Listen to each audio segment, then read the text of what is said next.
সুৰাপান কৰা সকললৈ বেয়া খবৰ যদি আপোনাৰ উইকেণ্ডত সুৰাপান কৰাৰ অভ্যাস আছে তেন্তে আপোনাৰ বাবে এটা বেয়া খবৰ 4 দিনলৈ বন্ধ থাকিব সকলো সুৰাৰ বিপণী নিয়ম নামানিলে আপুনি বিপদত পৰিব নমস্কাৰ মই সুখ্যাতি এনকেটিভি ৱেবলৈ স্বাগতম জনাইছো আৰু ৰাইটৰ কেবা স্থানতো এতিয়া ঘোষণা কৰা হৈছে ড্ৰাই ডে 4 দিনলৈ সুৰাপাইয়ে ক্ৰয় কৰিব নোৱাৰিব সুৰা কামৰূপ জিলা আয়ুক্ত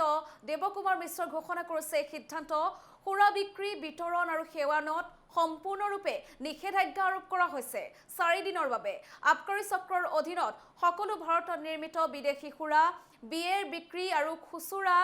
দেশীয় সুৰাৰ দোকানসমূহ বন্ধ থাকিব বুলি জানিব পৰা গৈছে 31 মাৰ্চৰ বিয়লি 3 বজাৰ পৰা 2 এপ্ৰিলৰ বিয়লি 3 বজালৈকে বন্ধ থাকিব সকলো সুৰাৰ বিপণী ৰাভা হাছং স্বায়ত্তশাসিত পৰিষদীয় নিৰ্বাচনৰ পৰিপ্ৰেক্ষিতত কামৰূপ নিৰ্বাচনী ক্ষেত্ৰত ড্ৰাই ডে ঘোষণা কৰা হৈছে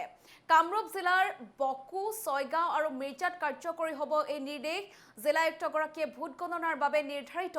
4 এপ্ৰিলৰ দিনটো ভোট গণনা প্ৰক্ৰিয়াৰ অন্ত নপৰালৈকে ড্ৰাই ডে ঘোষণা কৰিছে যদি কিবা কাৰণত পুনৰ নিৰ্বাচন অনুষ্ঠিত হয় তেন্তে 3 এপ্ৰিলৰ দিনাও ড্ৰাই ডে প্ৰযোজ্য হ'ব বুলি উল্লেখ কৰিছে এই ড্ৰাই ডেৰ সময়ছোৱাত কোনো ব্যক্তি বা ব্যক্তিৰ গোটৰ দ্বাৰা সুৰাজাতীয় সামগ্ৰী নিজৰ ওচৰত বা জিম্মাত ৰখা আৰু সুৰাৰ বিক্ৰী বিতৰণ আৰু প্ৰদানত সম্পূৰ্ণ নিষেধাজ্ঞা আৰোপ কৰা হৈছে